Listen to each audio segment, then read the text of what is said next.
श्री गुरु चरण कमलेभ्यो नमः। सुखदेव गोस्वामी जी कहते हैं कि समरभूमि में वृत्रासुर ने अपने प्राण छोड़ने की इच्छा कर ली।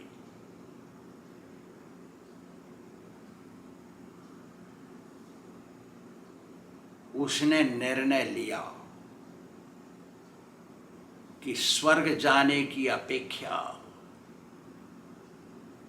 भगवान के दर्शन करना श्रेष्ठ है, भगवान के पास जाना श्रेष्ठ है। इसलिए उसने इंद्र के ऊपर त्रिशूल फेंकने के लिए आक्रमण किया। दौड़ के फोर्स से उसी प्रकार गया जैसे प्रलय के समय में कैटभासुर विष्णु को मारने के लिए दौड़ा था, ऐसे दौड़ा। याद रखें, इंद्र देवता, इंद्र राजा स्वर्ग के हैं और वो हाथी के ऊपर बैठे हैं, अपने हाथी ऐरावत के ऊपर, और ये असुर है पैदल। कितना बड़ा कोई असुर होगा, कितना तगड़ा ऊंचा वो होगा जो हिमालय पर्वत के बराबर ऐरावत हाथी के ऊपर बैठे हुए इंद्र से भी ऊपर साइज में होगा। तभी तो कोई दौड़ेगा उसको मारने के लिए।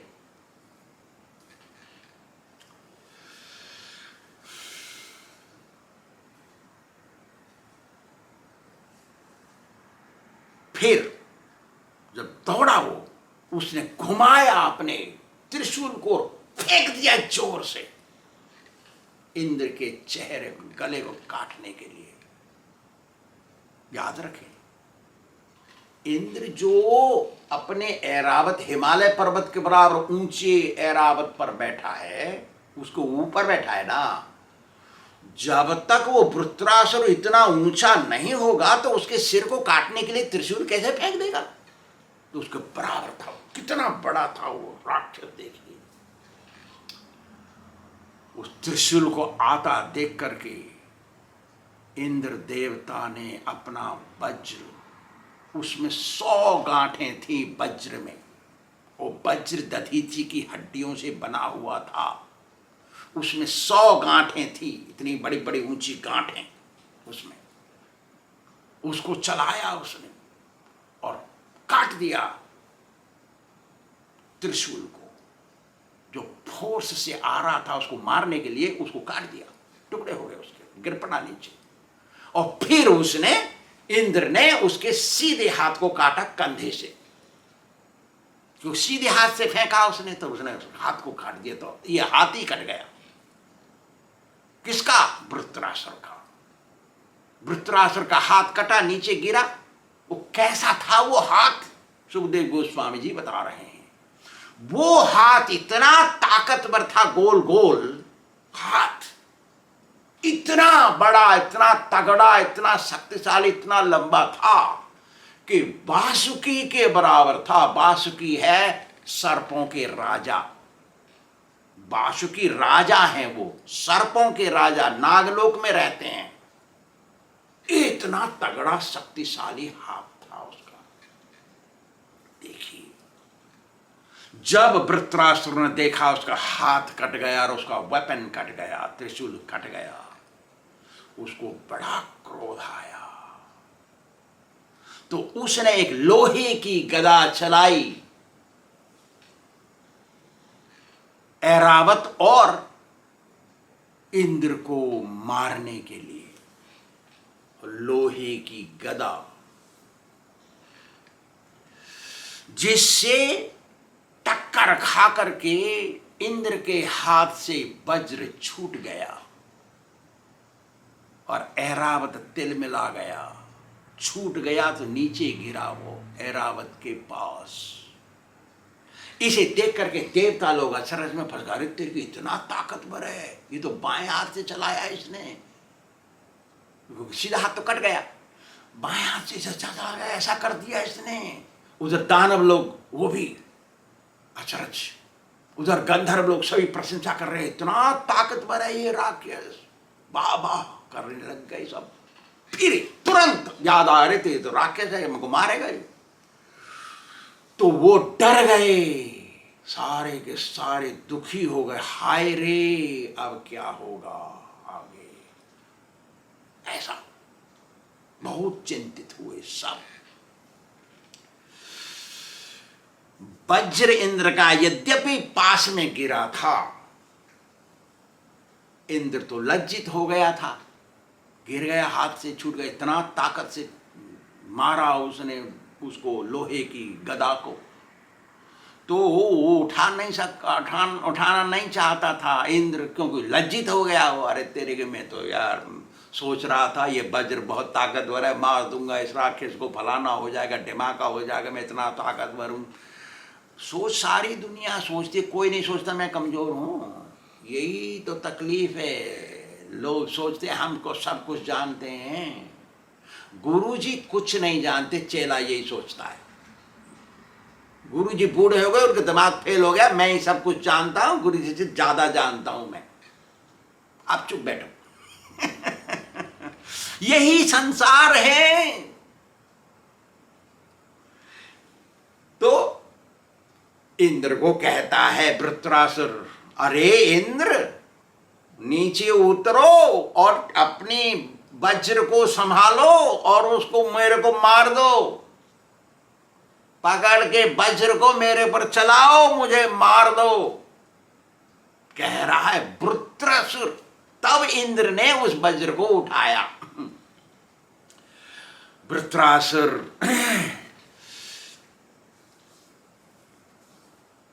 बोला, देखो हर बार हर प्राणी को जीत नहीं मिलती, कभी हार मिलती है तो कभी जीत मिलती है, यही संसार का नियम है। सभी लोग भगवान के जाल में फंसे हैं, माया जाल में। जैसे कि शिकारी के जाल में पक्षी फंस जाते हैं ना, और तड़फड़ाते हैं उसी में, और उड़ने की इच्छा, मुक्त होने की इच्छा करते हैं और उसी में मर जाते हैं। ऐसे ही भगवान के जाल में सारे प्राणी फंसे हुए हैं, जो उस काल को प्रयोग करके, काल चक्र, नेटवर्क कहते हैं अंग्रेजी में, जाल, मृत्यु जाल, काल जाल, जाल, काल का जाल में फंसे हैं। और वो धीरे धीरे शरीर की ताकत, मन की ताकत, इंद्रियों की ताकत और प्राण की ताकत घटाते हैं और मृत्यु को लेके आते हैं, मार देते हैं। इस बात को न जान करके साधारण मनुष्य सोचता है कि शरीर के कारण ही जय पराजय होती है। जब पराजय आता है तो दुख भोगता है, और जय हो जाती तो मार फूला नहीं समाता है। ये संसार का चक्र है। इंद्र से दोबारा वृत्रासुर बोला, यथा दारुमयी नारी यथा पत्रमयो मृगः एवं भूतानि मघवन ईश तंत्रा विविधि भो। अरे इंद्र, जैसे वो मदारी होता है ना, मदारी लाता है लकड़ी की एक खिलौना, उसमें दो लंबे लंबे हाथ होते हैं और एक टेबल होता है, उस पर रख देता है उसको कपड़े पहने होते हैं वो, और पुंगरी बजाता है अपनी बीन और ऐसे हिला देता है उसको, तो वो नाचती है। अरे इंद्र, जैसे एक स्त्री स्वरूपी लकड़ी की खिलौने अपने आप नहीं नाच सकते, जैसे घास फूस का बना हिरन अपने आप नहीं घूमता, उसको घुमाता है कोई, ऐसे ही सारे प्राणी वो सुप्रीम मदारी भगवान के कंट्रोल में है, वही नचा रहा है, जैसे मदारी उस खिलौने को नचाता है। सारे प्राणी उसी के नियंत्रण में हैं, वही नचा रहा है और हम सब नाच रहे हैं। जैसे वो नचाता वैसे ही नाचते हैं। जैसे वो नाचती है ना गुड़िया, गुड़िया गुड़िया लकड़ी की है वो, और लंबे लंबे हाथ उसमें लगा देता है वो, लकड़ी के हाथ। बचपने में हमने देखा है, आपने भी देखा होगा। कोई भी प्राणी अपने आप कुछ नहीं कर सकता, वही घुमा रहा है, वही घूम रहे हैं। वृत्रासुर आगे बोलता है, अरे इंद्र, पुरुष प्रकृतिर्व्यक्तम आत्मा भूतेन्द्रियाशया शक्नुवन्ति अस्या सर्गादौ न बिना यदनुग्रहात्। अरे इंद्र, बिना भगवान की सहायता से अकेली आत्मा कुछ नहीं कर सकती, अकेली प्रकृति कुछ नहीं कर सकती, अकेले महत्त्व कुछ नहीं कर सकते, अकेला घमंड अहंकार कुछ नहीं कर सकता, अकेले पंच तत्व कुछ नहीं कर सकते, भूमि जल वायु अग्नि आकाश ये कुछ नहीं कर सकते, अकेली इंद्रियां 10 होती हैं, ये 5 कर्मेंद्र 5 ज्ञानेंद्र कुछ नहीं कर सकते। देखा, अकेली बुद्धि कुछ नहीं कर सकती, अकेला मन कुछ नहीं कर सकता, अकेली आत्मा कुछ नहीं कर सकती, अकेले प्राण सांस कुछ नहीं कर सकते, जब तक भगवान इनका उपयोग करके कुछ नहीं करते। भगवान ही करते हैं, कराते हैं, सब कुछ इनका उपयोग करके कराते हैं। जब तक भगवान का हाथ, इसका मतलब है भगवान का हाथ सब कुछ में है, माने बिना भगवान के हाथ के कोई कुछ नहीं कर सकता। कोई भी प्राणी किसी भी प्राणी को नहीं बना सकता। भगवान की सहायता से एक प्राणी दूसरे प्राणी को बनाता है। जब पुरुष स्त्री मिलते हैं ना, भगवान जब तक मिलते नहीं, पुरुष स्त्री कुछ नहीं कर सकते। पुरुष स्त्री सब कुछ कर सकते तो बहुतेरे क्या बोलते हैं उसको, बांझ, बहुतेरे बांझ है ना दुनिया में, वो भी तो मिलते हैं आपस में, सब भोग करते हैं, तो उनके बच्चे क्यों नहीं होते? क्या कारण है उनका? क्योंकि भगवान नहीं है, जान उन्होंने ऐसे कर्म किए तो भगवान इन्वॉल्वमेंट नहीं होगा, भगवान का हाथ नहीं लगाते वो, भगवान का हाथ नहीं है उनके काम में। संभोग एक काम है, काम है वो, कर्म कहते हैं इसको। तो जब तक भगवान का हाथ नहीं होता तब तक कोई प्राणी दूसरे प्राणी को नहीं बना सकता। और भगवान जब उत्पत्ति करते हैं तो उसका काल भी साथ भेजते हैं, उसकी मृत्यु साथ में भेजते हैं।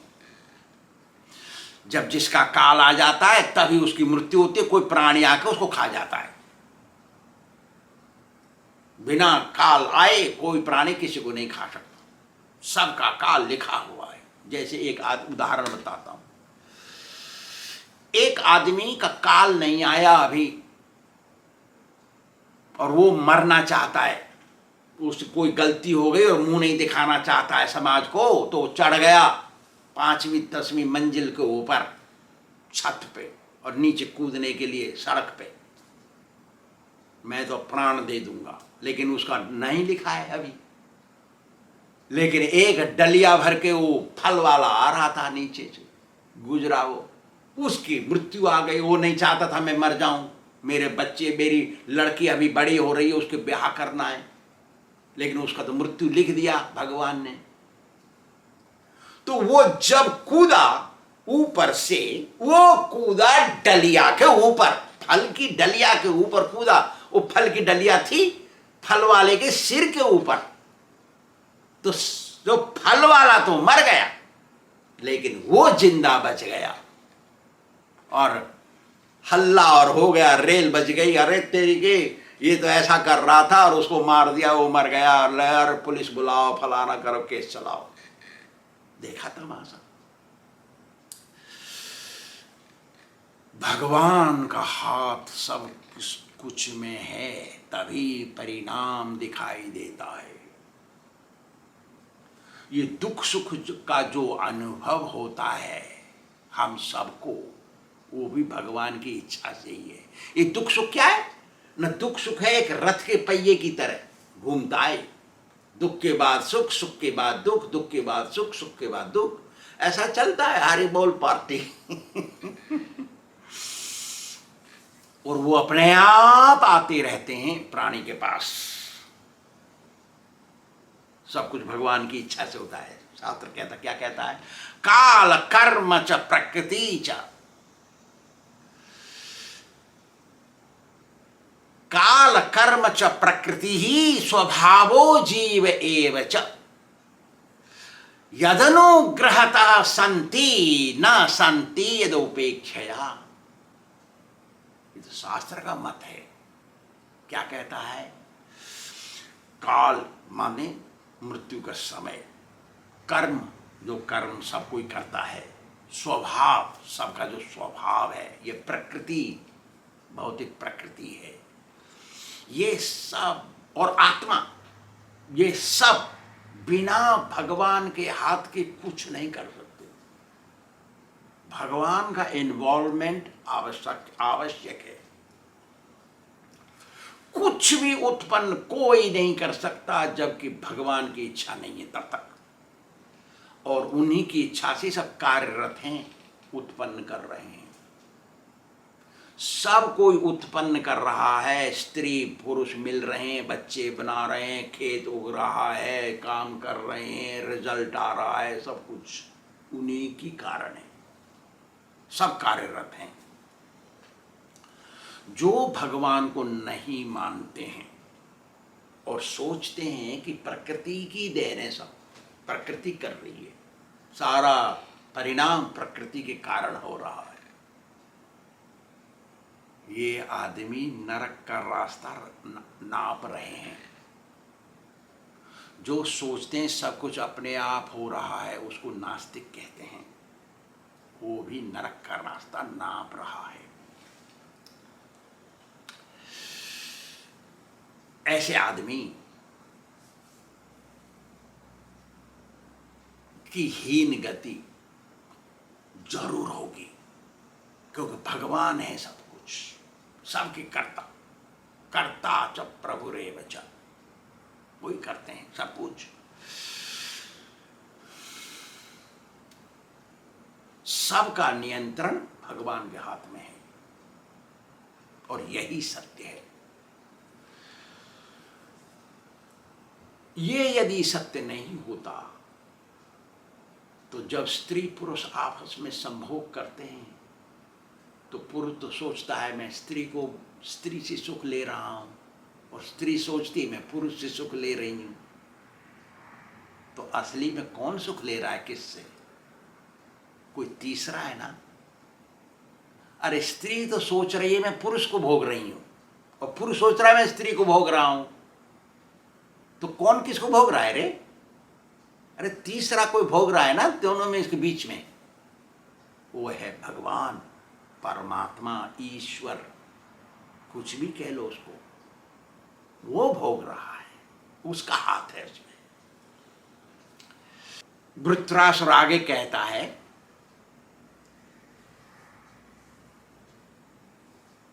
सब कुछ भगवान के अधीन है। जो ज्ञानवान मनुष्य है ना, वो यश में, अपयश में, जय में, पराजय में, सुख में, दुख में, जीवन में, मरण में, हानि में, लाभ में समान रहता है।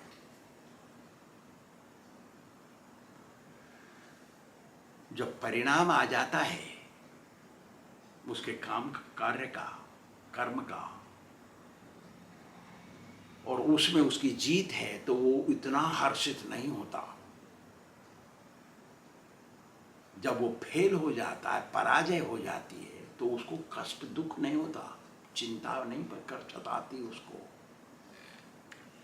वृत्रासुर आगे कहता है, सत्वम रजतम इति प्रकृतेर्नात्मनो गुणा तत्र साक्षिणम आत्मानम यो वेद सनबध्यते।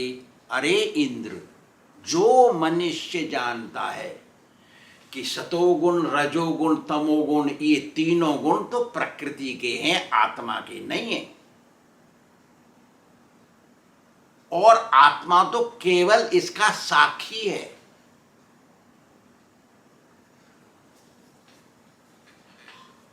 वो आदमी तीनों गुणों से प्रभावित नहीं होता, वो बच जाता है। वही असली भजन करने लायक आदमी हो जाता है। अनन्य भक्ति उसी को आती है। उसके बाद वृत्रासुर आगे बोलता है, अरे इंद्र, तैने तो मेरा हथियार काट दिया, मेरा हाथ भी काट दिया, फिर भी मैं दृढ़ता से इतना प्रयत्न कर रहा हूं तुझे मारने के लिए। मैं फिक्स हो गया हूं, तुझे मार दूंगा। ऐसे मेरे विचार आ रहे, मैं भाग रहा हूं तेरे पीछे। और देख, तेरा वज्र नीचे गिरा दिया मैंने।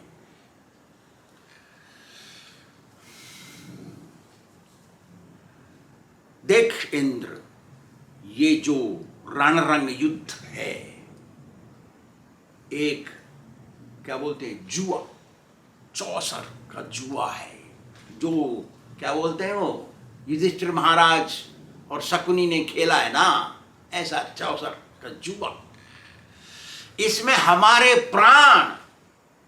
प्राण की बाजी है, और हमारे अस्त्र शस्त्र इसके चौसर के गुटके हैं, जो हाथी और घोड़े और पैदल कुछ है ना, ऐसा उसमें होता है। और हमारे वाहन हैं, जो वाहन दिख रहे हैं हमको, मैं तो खाली पैदल हूं,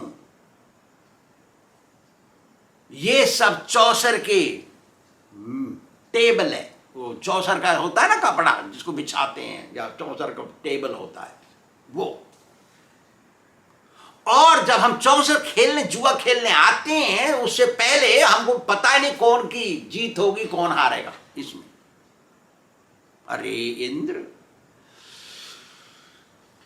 तू ही जीतेगा, उठा इस वज्र को, मार मेरे को।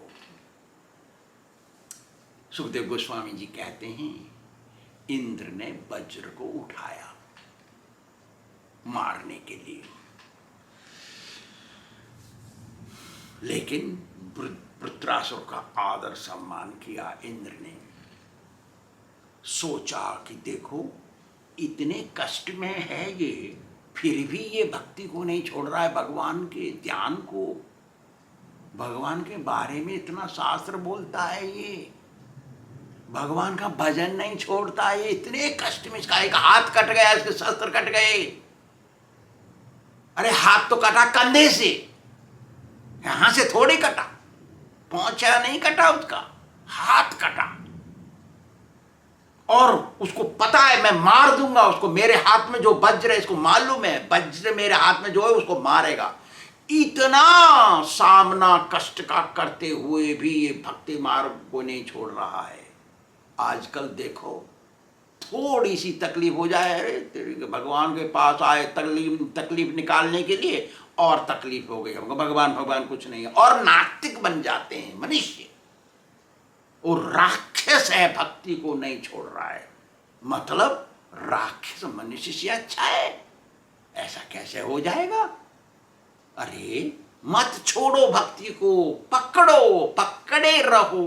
कितना भी कष्ट आए, कितनी मुश्किलें आए, भक्ति को नहीं छोड़ना चाहिए। तो इंद्र धन्यवाद कर रहा है वृत्रासुर का, इतने कष्ट में भी तू भक्ति में टिका हुआ है रे।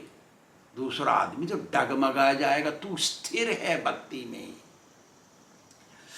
तेरी भक्ति ही अनन्य है, इंद्र बोलता है। और तू माया के जाल में नहीं फंसा है, इसलिए तू राक्षस होने पर भी तू भक्ति कर रहा है। बताइए, ऐसा होना चाहिए हमको। कृष्ण भक्ति पकड़ी, मरते दम तक नहीं छोड़ना है, चाहे हाथ कट जाए या सिर कट जाए, भगवान की भक्ति में लगे रहना है, कितना भी कष्ट आए। इंद्र बोलता, अरे वृत्रासुर, मुझे तो आश्चर्य है। क्या आश्चर्य है? तू रजोगुण तमोगुण में पैदा हुआ राक्षस, तेरा स्वभाव दुष्ट क्रूर होना चाहिए तुझे। तू तो भगवान की भक्ति को दिखा रहा है आपको, और ऐसी बड़ी बड़ी भक्ति की बातें कर रहा है और रो रहा है भगवान का अर्पण करके अपने आत्मा को, शरीर को।